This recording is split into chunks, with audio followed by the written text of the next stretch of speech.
আমাকে গ্রেপ্তার করুন, আমি দোষ স্বীকার করব। আমি দোষ স্বীকার করে 164 ধারায় জবানবন্দি দেব। সঙ্গে যারা যারা উস্কানি দিয়েছে, যাদের পোস্ট দেখে আমরাও পোস্ট দিয়েছি, সাদিকুর রহমান, সার্জিস আলম, নাসিরউদ্দিন পাটোয়ারির পোস্ট দেখে আমরাও পোস্ট দিয়েছি। বাংলাদেশে হিন্দুদের জানে শেষ করতে যারা যারা মদত দিয়েছে, সব কেচ্ছা ফাঁস করে দিলেন একজন ধর্মীয় নেতা আতাউর রহমান বিক্রমপুরী। তিনি ঠিক কি বলেছেন, এক ঝলকে শুনুন। আমাকে গ্রেফতার করেন, আমি দোষ স্বীকার করব। আমি দোষ স্বীকার করে 164 ধারায় জবানবন্দি দেব এবং সাথে ওই যারা যারা যারা উস্কানি দিছে, যাদের পোস্ট দেখে আমরাও পোস্ট দিছি। এই সাদিকুর রহমান খানের পোস্ট দেখে আমরা দিছি, সার্জিস আলমের পোস্ট দেখে আমরা দিছি, এই যে নাসিরউদ্দিন পাটোয়ারির পোস্ট দেখে আমরাও পোস্ট দিছি। এখন সাধারণ মানুষকে গ্রেফতার করবেন, আমাদের কেন করবেন না? আর আমাদের যদি করেন, নাসিরউদ্দিন পাটোয়ারি কেন বাদ যাবে? সার্জিস আলম কেন বাদ যাবে? শিবিরের নেতারা কেন বাদ যাবে? কেন? বাংলাদেশ মগের মূল্য পাইছেন, তাই না? আমাকে গ্রেফতার করেন, মবের উস্কানি তো আমরা দিয়েছি, এই জন্য মানুষ যা মব করছে। আমরা কেন দিয়েছি? নাসিরউদ্দিন পাটোয়ারিদের দেখা দেখি দিয়েছি, সার্জিস আলমদের দেখা দেখি দিয়েছি। সার্জিস আলম যখন লেখছে যে যে বিপ্লবকে চূড়ান্ত করতে হবে, আর নাইলে যেটু যা করার আক্ষেপ ছিল করতে পারিনি তা করতে হবে। নাসিরউদ্দিন পাটোয়ারি, আল্লাহর কসম আবারও বলতেছি, আমরা ডাইরেক্ট প্রথম আলো, ডেইলি স্টারের নাম ধরে বলি নাই।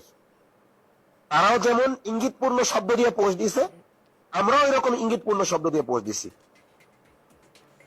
বর্তমানে বাংলাদেশের যা পরিস্থিতি, তার নতুন করে বলার কিছু নেই। বর্তমানে বাংলাদেশে বেড়েছে মৌলবাদীদের দৌরাত্ম্য, ফের একবার অশান্ত হয়েছে বাংলাদেশ। জুলাই আন্দোলনের অন্যতম নেতা তথা ইনকিলাব মঞ্চের মুখপাত্র শরীফ ওসমান হাদির মৃত্যু ঘিরে সোনার বাংলা বদলে গিয়েছে রক্তাক্ত বাংলাদেশে। কার্যত গৃহযুদ্ধ শুরু হয়েছে প্রতিবেশী দেশটিতে।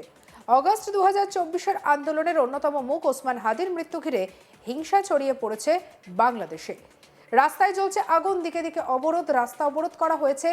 তবে এরই মধ্যে হিংসার শিকার বাংলাদেশের সংখ্যালঘু হিন্দুরাও। সেই সঙ্গে বাংলাদেশে ভারতীয় দূতাবাসে হামলার চেষ্টা। গত কয়েক মাস ধরে অস্থির অবস্থা তৈরি হয়েছে বাংলাদেশে। এই ঘটনায় এবার সোশ্যাল মিডিয়ায় প্রকাশ্যে মুখ খুলেন বাংলাদেশের ধর্মীয় নেতা আতাউর রহমান বিক্রমপুরী। তিনি এক ভিডিওতে বলছেন, আমাকে গ্রেপ্তার করুন, আমি দোষ স্বীকার করব। আমি দোষ স্বীকার করে 164 ধারায় জবানবন্দি দেব। সঙ্গে যারা যারা উস্কানি দিয়েছে, তাদের পোস্ট দেখে আমরাও পোস্ট দিয়েছি। সাদিকুর রহমান, সার্জিস আলম, নাসিরউদ্দিন পাটোয়ারির পোস্ট দেখে আমরাও পোস্ট দিয়েছি। সাধারণ মানুষকে গ্রেপ্তার করবেন, আমাদের কেন করবেন না?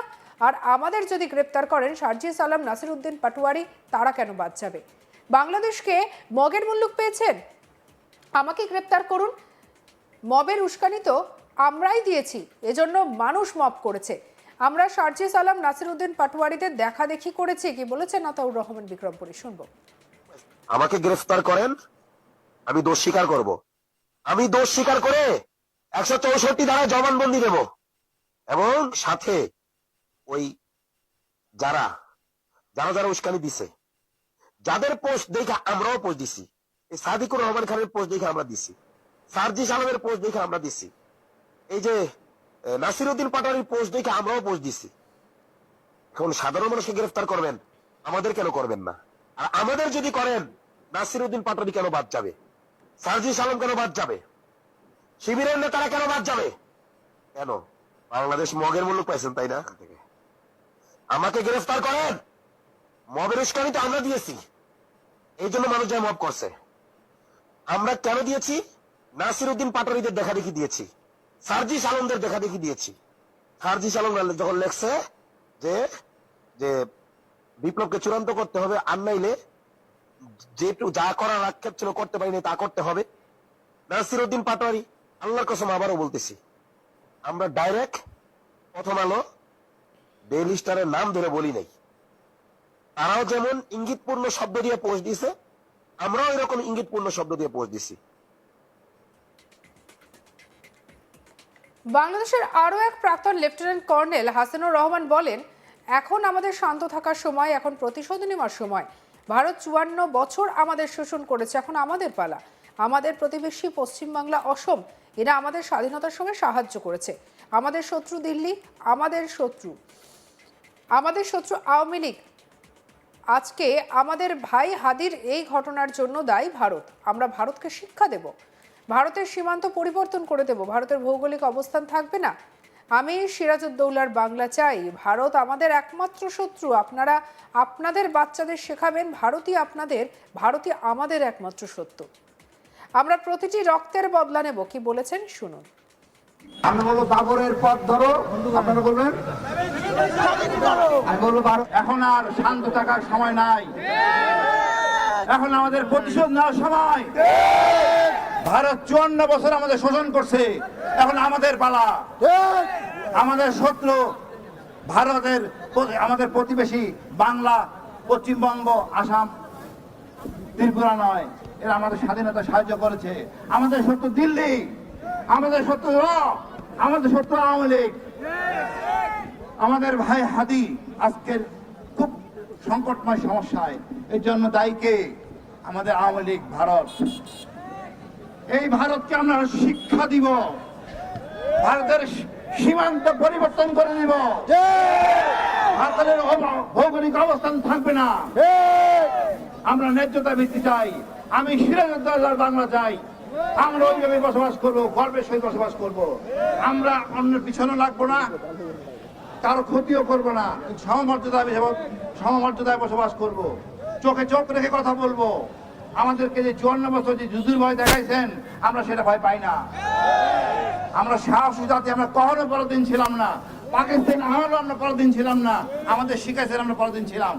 আমরা সবসময় স্বাধীন ছিলাম। আমাদের এই 16 ডিসেম্বরটা ছিনিয়ে নিয়েছেন। ইনশাআল্লাহ আমাদের 5ই আগস্ট আছে। 5ই আগস্ট আমাদের ছিনিয়েছে। ভারত আমাদের একমাত্র শত্রু। এটাই আমার দেশ প্রেম, এটাই আমার ভালোবাসা। আমি আমার বাচ্চাকে শিখাবো, আপনারাও শিখাবেন, মাদ্রাসা শিক্ষকরা শিখাবেন ছাত্রদের। ভারতই আমাদের একমাত্র শত্রু, আমিত্র শত্রু। আমরা প্রতিশোধ নিব প্রতিটা রক্তের বদলার, ইনশাআল্লাহ। এই মঞ্চে দাঁড়িয়ে এক প্রতিবাদী নেতা ভারতকে হুঁশিয়ারি দিয়ে বলেন, বাবরের পথ ধরো, 7 সিস্টার্স স্বাধীন করো। কি বলেছেন শুনবো। আমি বলবো বাবরের পথ ধরো, আপনারা বলবেন। আমি বলবো বাবরের পথ ধরেন, আপনারা বলবেন। বাবরের পথ ধরো, বাবরের পথ ধরো, বাবরের পথ ধরো, বাবরের পথ ধরো, বাবরের পথ ধরো, বাবরের পথ ধরো, বাবরের পথ ধরো। সহযোদ্ধারা, আমার বক্তব্য স্লোগানের মাধ্যমে শেষ হবে, সমস্যা নাই। ভারতের রাজধানী দুইটা। কয়টা? দুইটা।